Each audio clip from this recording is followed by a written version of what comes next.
नमस्कार, मैं हूं प्रवीण दुबे।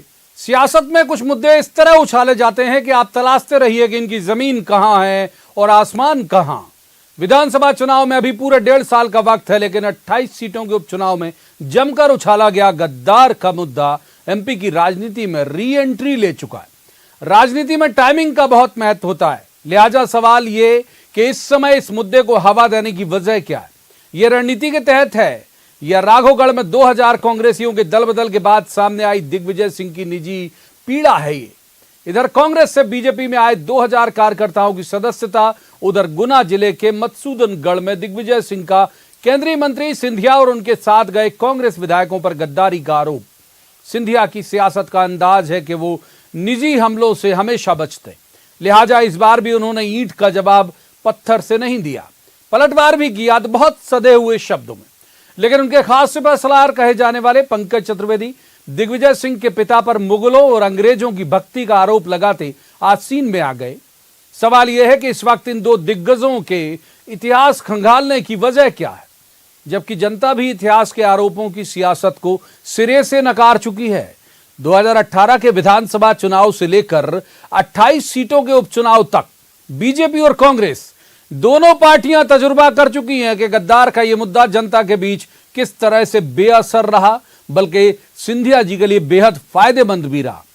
फिर ज्योतिरादित्य सिंधिया हो या दिग्विजय सिंह, जनता को तो इनकी परफॉर्मेंस रिपोर्ट चाहिए, उनकी जुबान पर जनता के हक के सवाल चाहिए। गद्दार के इस मुद्दे से जनता का सीधा सरोकार है क्या? एक बेहद खास पैनल हमारे साथ मौजूद होगा, जिसके पास हम ये सारे सवाल लेकर जाएंगे और कहेंगे जवाब तो देना होगा। लेकिन पहले आपको दिखाते हैं एक रिपोर्ट, देखिए।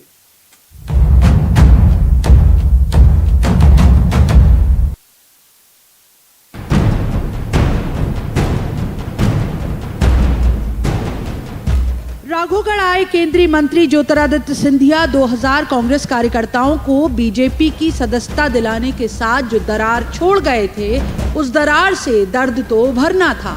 तो बहुत देर नहीं हुई, मधुसूदनगढ़ में दिग्विजय सिंह बोले और सियासत में गद्दार के मुद्दे की री एंट्री हो गई। ये तो सरकार हमारी बन गई थी, अब सिंधिया जी चले गए, हमारे उनको छोड़ के और 25-30 करोड़ रुपए ले गए एक एक विधायक का। अरे कांग्रेस के साथ गद्दारी कर गए, किसने सोचा? जनता ने कांग्रेस सरकार बना दी थी।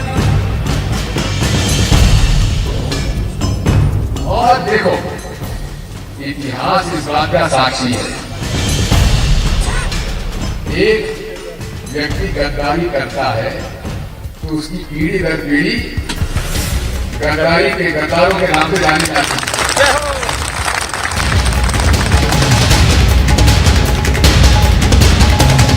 हालांकि राजनीति में हमेशा कठोर भाषा से दूरी बरतने वाले सिंधिया ने उन पर किए गए सीधे वार पर भी पलटवार जैसा नहीं किया। सधे शब्दों में कहा, जनता सब जानती है। कहीं तो कांटा चुभ रहा है, और कांटा चुभ रहा है इसलिए ये अंदर की भड़ास निकल रही है। मेरी आदत नहीं है उस स्तर तक जाने की। सिंधिया परिवार का एक स्तर है, उस स्तर को मैं बनाए रखूंगा। महाराज साहब, वो जितना भी उकसाने की कोशिश करें, वो उनका ही स्थिति, उनकी अंतरात्मा की स्थिति दर्शाती है और उनका ही मानसिक संतुलन दर्शाती है। और जो उन्होंने कहा है गद्दारी के बारे में, मैं तो एक ही शब्द कहना चाहता हूँ, जो ओसामा को ओसामा जी कहे, जो ओसामा को ओसामा जी कहे, और जो कहे कि जब सरकार कांग्रेस की आएगी तो 370 हटाएंगे। गद्दार कौन है ये तो आप और जनता ही तय करेंगे। लेकिन उन्हीं के खास सिपहसालार ने जिस तरह से दिग्विजय सिंह का इतिहास खंगाला और आरोप लगाए, तो ये तय हो गया कि मुद्दा अभी बना रहने वाला है। तो ये आपके उन आरोपों का उत्तर है और आपसे आग्रह है, यदि साहस हो तो इसका उत्तर दीजिएगा। और आज देश और प्रदेश जानना चाहता है दिग्विजय सिंह जी कि आप और आपके परिजनों ने जो गद्दारी करी, जो मुगलों की सेवा करी, जो अंग्रेजों की सेवा करी, क्या क्या इनाम उसके बदले आपको मिला, वो भी आप साझी करिए। और ये आरोप नहीं है, ये आपके पिताजी के द्वारा लिखित पत्र है, ये राजा रघुवीर सिंह के द्वारा लिखित इतिहास की पुस्तक है जहाँ उल्लेखित है। तो ये आपके आरोपों का पहला उत्तर है और ढेर सारे तथ्य जैसा मैंने आपसे कहा कि हमारे पास और हैं समय आएगा तो उसका भी उत्तर देंगे। वैसे दिग्विजय सिंह ने संघ और हिंदुत्व को लेकर जितनी बार भी बयान दिए, बीजेपी ये मानती है कि वो पार्टी के पक्ष में ही गए हैं। सवाल ये है, राजा और महाराजा की गद्दार पर छिड़ी तकरार किसकी सियासी सेहत पर क्या असर डालेगी? जवाब तो देना होगा। भोपाल में अनुराग श्रीवास्तव के साथ bureau report, news 18 Madhya Pradesh Chhattisgarh. सबसे पहले मेहमानों का परिचय मैं आपसे करा देता हूं। हमारे साथ वही पंकज चतुर्वेदी हैं जिन्हें आप अभी स्क्रीन पर देख रहे थे, बहुत तेजी से गरजते हुए। बीजेपी के विद्वान ऊर्जावान प्रवक्ता हैं। बहुत स्वागत है पंकज जी का। दूसरे मेहमान स्वदेश शर्मा, कांग्रेस के वरिष्ठ नेता हैं, विद्वान प्रवक्ता भी हैं। बहुत स्वागत है स्वदेश जी का। और तीसरे मेहमान हैं ग्वालियर चंबल इलाके के, न केवल ग्वालियर चंबल के बल्कि प्रदेश के बड़े वरिष्ठ पत्रकार देव श्रीमाली, और बहुत अच्छे से वाकिफ हैं दोनों राजघरानों से, जिनका आज हम इसमें जिक्र करेंगे। स्वागत है देव श्रीमाली जी का भी। शुरुआत करेंगे आज स्वदेश शर्मा जी से। स्वदेश जी, ये मुद्दा 2018 के चुनाव में जब वो आपके साथ थे तब बीजेपी ने उठाया, मुंह की खाई, और थोड़ा पहले चलो अटेर और उस बाई इलेक्शन में चलो, उठाया, मुंह की खाई, उनको फायदा हुआ सिंधिया जी को। यहां भी माफ करो महाराज कैंपेन कहा जाता है कि इस कारण पूरी गवर्नमेंट जो है वो कांग्रेस की आ गई।